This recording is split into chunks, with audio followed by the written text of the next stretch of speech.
Good afternoon students. आज के इस लेक्चर में हम बात करेंगे एप्लीकेशन ऑफ कंप्यूटर। फर्स्ट है इसमें एजुकेशन, मतलब शिक्षा में कंप्यूटर का कौन सा उपयोग है। कंप्यूटर का एजुकेशन में बहुत योगदान है। विद्यालय में छोटी कक्षाओं से ही छात्रों को कंप्यूटर का ज्ञान दिया जाने लगा है।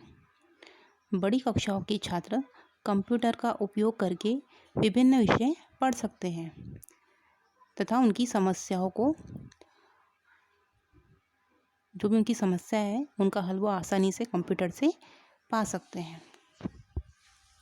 नेक्स्ट है ट्रेड, मतलब व्यवसाय में कंप्यूटर का उपयोग व्यापार में बहुतः किया जाता है। ग्राहकों के पते, कच्चे माल का रिकॉर्ड, स्टाफ की जानकारी, कर्मचारियों के वेतन, बिल आदि का कार्य कंप्यूटर से किया जाता है, जिससे समय पर सूचना मिलने के साथ साथ कार्य भी तीव्र गति से होने लगता है। इससे व्यापार में लाभ हानि की जानकारी, स्टोरेज का रिकॉर्ड की जानकारी शीघ्र ही प्राप्त हो जाती है। नेक्स्ट है मेडिकल। कंप्यूटर के बिना आज माइक्रो मेडिकल संभव नहीं है, क्योंकि समस्त चिकित्सीय परीक्षण कंप्यूटर द्वारा ही किए जाते हैं, चाहे वह कोई पैथोलॉजी की जांच क्यों ना हो, जैसे कि ईसीजी हो गया, एक्सरे हो गया, स्कैनिंग हो गया, है ना। जीव विज्ञान से संबंधित खोज, रिसर्च सभी कंप्यूटर पर ही निर्भर होते हैं।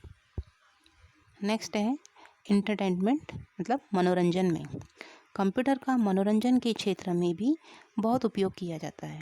कंप्यूटर पर मनोरंजन के लिए खेल खेले जाते हैं। इनसे बौद्धिक क्षमता का भी विकास होता है। फिल्म में कंप्यूटर द्वारा एडिटिंग की जाती है। संगीत में इसका उपयोग रिकॉर्डिंग में तथा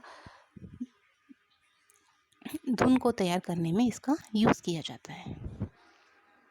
नेक्स्ट है रिसर्च वर्क। कंप्यूटर का प्रयोग वायुयान डिज़ाइनिंग के विकास में, मिसाइल के विकास में, मौसम की भविष्यवाणी में एंड खगोलशास्त्री शोध में एवं उपग्रह डिज़ाइनिंग आदि में भी इसका उपयोग किया जाता है। नेक्स्ट है एस्ट्रोलॉजी, मतलब ज्योतिष में।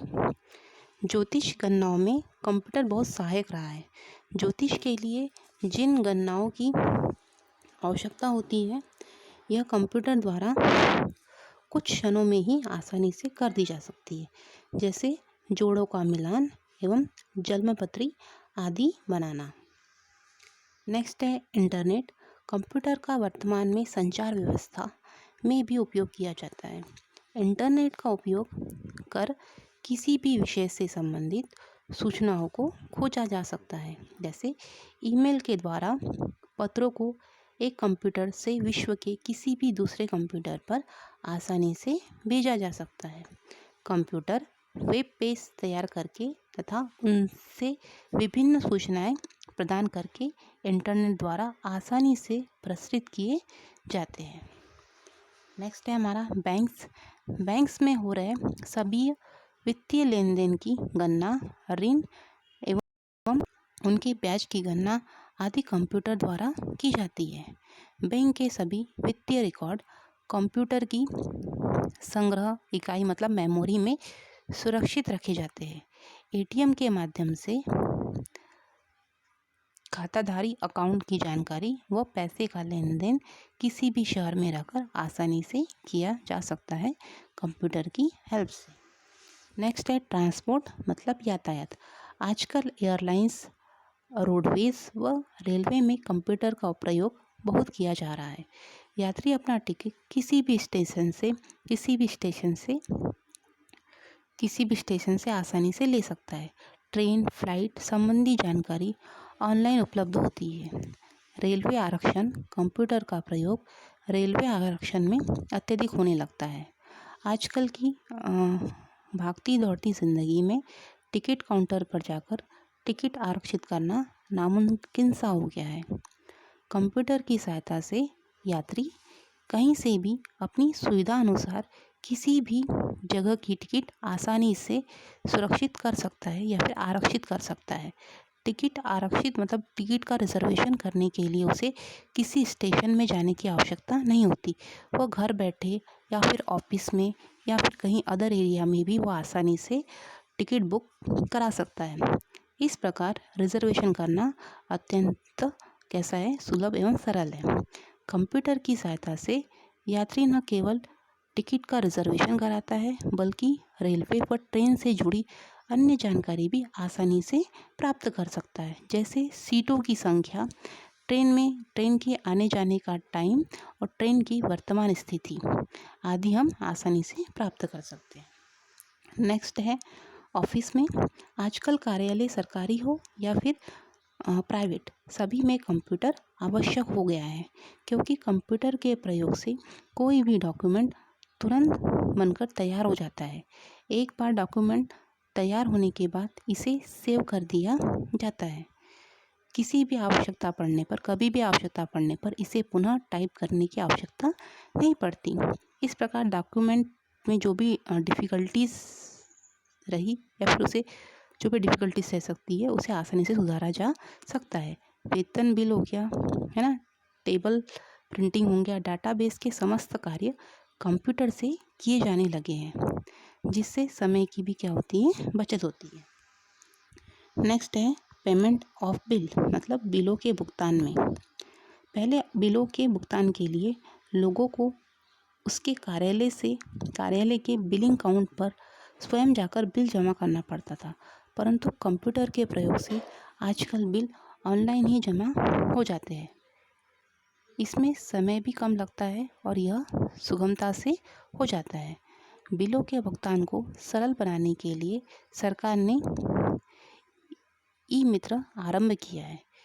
यदि आपके पास बिल जमा करने के लिए ई मित्र शॉप या निर्दिष्ट कार्यालय में जाना का समय नहीं है, तो आप घर या ऑफिस पर या फिर अन्य कहीं पर बैठकर ऑनलाइन बिलों का भुगतान आसानी से कर सकते हैं।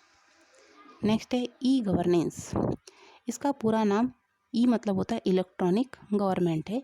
इसे डिजिटल गवर्नमेंट भी कहा जाता है। यह नागरिक एवं सरकार के मध्य डिजिटल संबंध स्थापित करता है एवं व्यवसाय तथा सरकार व संस्थाओं के मध्य संबंध स्थापित करता है। इसकी सहायता से लोग घर बैठे ही बहुत से कार्य कर सकते हैं, जैसे एरोप्लेन और ट्रेन में आसानी से सीट बुक की जा सकती है, ऑनलाइन गैस बुकिंग की जा सकती है। इसके अलावा सरकार की विभिन्न योजनाओं की जानकारी प्राप्त करना एवं उनका उपयोग करना, बैंकिंग से संबंधित लेन देन आदि इसी के माध्यम से किए जाते हैं। ई गवर्नेंस के माध्यम से बिलों का भुगतान करना, फोटो पहचान पत्र, ट्रांसपोर्ट से संबंधित आधार कार्ड बनवाना व पासपोर्ट से संबंधित जानकारी, ये सब हम ई गवर्नेंस के माध्यम से आसानी से कर सकते हैं। विभिन्न सरकारी विभाग से जानकारी प्राप्त करना व शिकायत दर्ज करना ई गवर्नेंस का सबसे उत्तमतम उदाहरण ई मित्र है। एवं जन्म एवं मृत्यु पत्र लेना भी किसके द्वारा संभव हो गया, हमारे ई गवर्नेंस के द्वारा। तो ये सब जो है था हमारा application of computer. Thank you.